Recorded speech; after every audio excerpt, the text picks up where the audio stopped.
तो मैं सिर्फ ये कहता हूं कि बताओ उनको जब आप उधर हैं कि हम आपके साथ आगे मिल के चलना चाहते हैं। फॉरगेट ये वेस्टर्न जो अलायंसेस हैं, हमारे लोग इधर हर वक्त वेस्ट के तरफ देखते हैं, एंग्लोफाइल्स हैं, अमेरिकन ये उनके तरफ देखते हैं। हम सिर्फ अमेरिका और यूरोप का सोचते हैं, खुदा के लिए चीन का सोच। इन दोस्तों मैं महेंद्र शर्मा स्वागत करता हूं वन वर्ल्ड हिंदी में आपका। उम्मीद करता हूं आप खुश और स्वस्थ है। दोस्तों आइए दिखाते हैं पाक मीडिया के एक लेटेस्ट डिबेट जिसमें कैसे हिलाली कांप उठा है कि भारत का विकसित देशों के साथ कैसे ग्रुप बन गया है जिसको जो व्यापारिक और सामरिक दृष्टि से बहुत ही महत्वपूर्ण है। वैसे ही हिलाली ये चाहता है कि चाइना के साथ भी पाकिस्तान का ऐसा ही ग्रुप बने, क्योंकि पाकिस्तानियों की हमेशा से नीति चलती रहती है कि कोई देश उनको पैसा दे और उस पैसे को ये चाट खाएं। तो कहीं ना कहीं सीपैक के नाम पे आज फिर से एक बार हिलाली ने छोटा सा डिस्कशन कर दिया और बोल दिया कि चाइना को चाहिए कि अगर कुछ एक देशों के अगर ग्रुप बनाने हैं तो पाकिस्तान का बॉर्डर चाइना के लगता है और चाइना को पाकिस्तान के साथ ग्रुप बना के अपना हित साधना चाहिए। तो कहीं ना कहीं आज चाइना की जो सत्ता परिवर्तन और फिर उसके बाद शी जिनपिंग का वापस कुर्सी पे आसीन होना कहीं ना कहीं ये दर्शाता है कि पाकिस्तान अब इस मौके को कैसे न कैसे लपके और कुछ भीख मांगे। तो दोस्तों देखिए डिबेट और कमेंट में अपनी प्रतिक्रिया जरूर दें। लास्ट में आपसे रिक्वेस्ट करूंगा, चैनल पर नए हैं तो चैनल को सबसे पहले सब्सक्राइब करें, लाइक शेयर कमेंट जरूर करें। दोस्तों जय हिंद, वंदे मातरम, भारत माता की जय। दोस्तों मार हो चुकी और तवक्को की जा रही है कि ये पेशरफ्त पाक चीन ताल्लुकात में मज़ीद इस्तेहकाम लाएगी और यकीनन इसके आलमी सियासत पर भी असरात मुरतब होंगे। हिलाली साहब, आप क्या देख रहे हैं? चीन में सदर शी जिनपिंग ने मज़ीद ताकत हासिल की है, तो अब आलमी मामलात पर किस तरह से उसके असरात मुरतब होंगे? और अगर चीन अमरीका ताल्लुकात की बात की जाए, किस तरफ आप देख रहे हैं रुख हो रहा है इनका?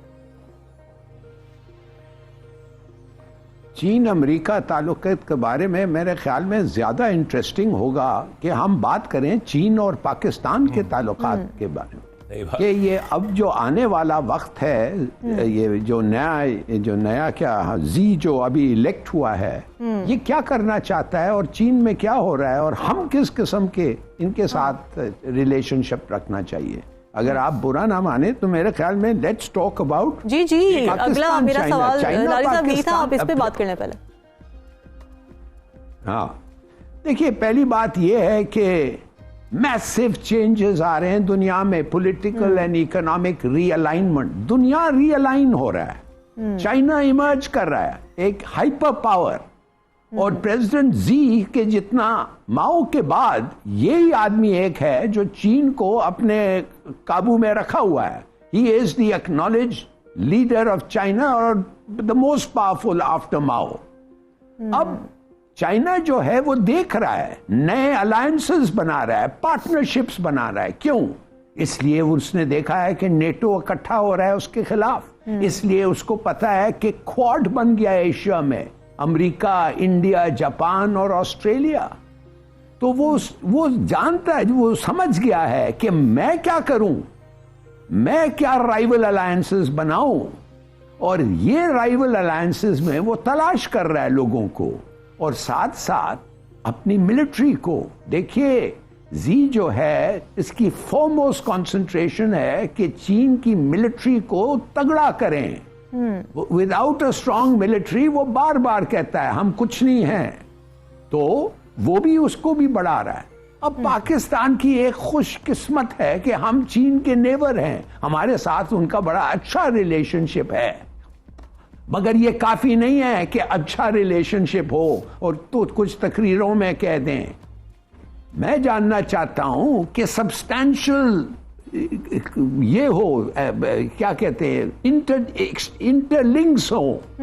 हमें इंटरलिंक करना चाहिए चाइना में। अमेरिका 7 समंदर पार है, खुदा के लिए ये नॉन अलाइनमेंट और ये मत सोचें, वो बहुत दूर है, ये हमारे साथ है। We have a common border. तो इनके साथ मिलें, सॉलिडली मिलें, जल्दी मिलें, इसलिए कि अगर हम इनके साथ अलाइन कर सकते हैं पॉलिटिकली और इकोनॉमिकली तो इट्स अ बिग क्या कहते हैं प्लस हमारे लिए, हमारे डिफेंस के लिए, हमारी इकोनॉमिक डेवलपमेंट के लिए।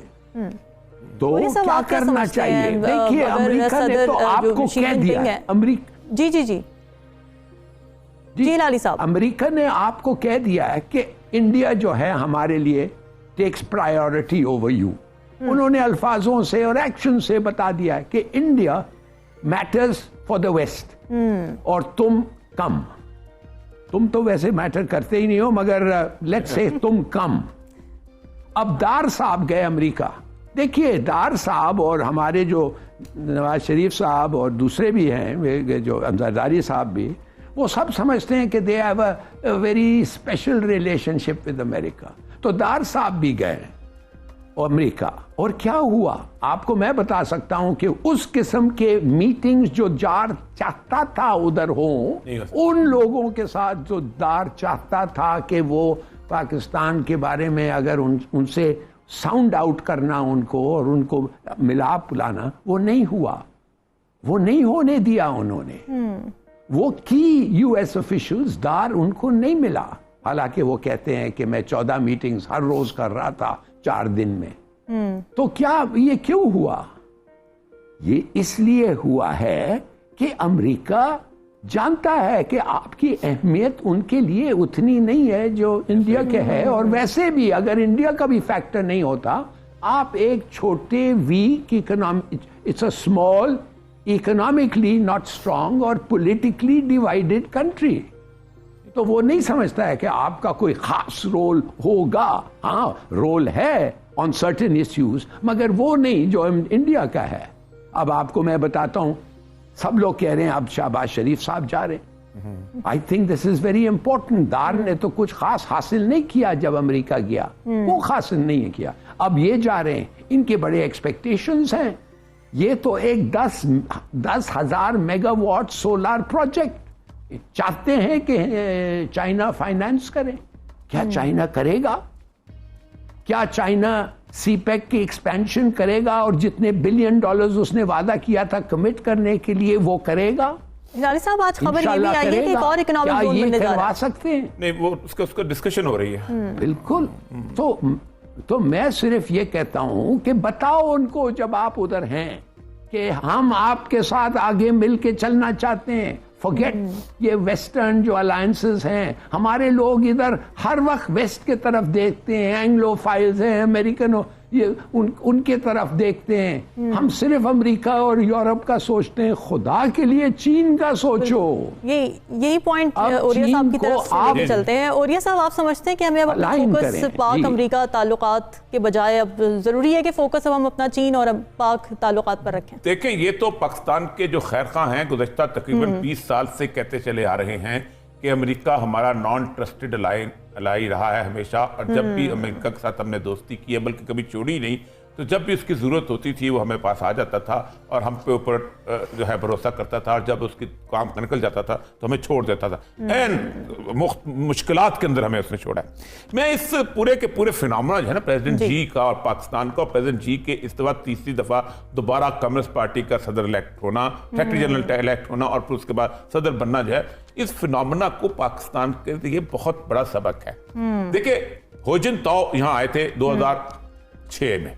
2006 में अब मुझे याद अच्छी तरह वो मार की सैर कराते हुए चीज़ों को जब डिस्कशन करते हो तो बकायदा उसके अंदर चले गए थे। उसमें उन्होंने चाइना को खोला था, लेकिन उसके बावजूद भी वो एक स्टेटस को के नुमाइंदा थे। चाइना में फैक्ट्रियां लग गई थी, चीज़ें यहाँ से लोग जाते थे और कहते कि चाइनीज जो है वो बड़े करप्ट हैं। जिस तरह का माल जिस रेट पे जाके उससे खरीद लो, ले आओ, ये कुछ बड़ी अजीबोगरीब किस्म की एक रेपुटेशन बन गई हुई थी। ये जो शख्स प्रेसिडेंट जी है, ये बड़ा पुराना वर्कर्स में था। जब माओ तुंग का कल्चरल रेवोल्यूशन आ रहा था 1976 तक, तो ये छुपा हुआ था, क्योंकि ये समझता था कि ये जो कुछ हो रहा है ये गलत हो रहा है। और ये एक फॉर्म पे ऊपर मजदूरी करता था, और कहा जाता है कि वहाँ सिर्फ किताबें पढ़ा करता था। और ये सबसे ज़्यादा जिस शख्स से मुतासर था वो ली कुआन हू था, जो कि सिंगापुर का, जिसने सिंगापुर बदल के रख दिया था। फिर उसके बाद टाननमेन स्क्वायर का वाक़ा 89 का याद होगा सबको, जब मुजाहरे शुरू हुए थे तो उन्होंने टाननमेन स्क्वायर को था उसको मुकम्मल तौर पर उसमें लोगों को कत्लेआम किया था और फिर अमन लेके आए थे। हु जिनताओ के बाद अभी हु जिनताओ मौजूद था इसमें, इस इलेक्शन के दौरान उसको बकायदा उठा के बाहर निकाल दिया उन्होंने। उनका अब हमारी जरूरत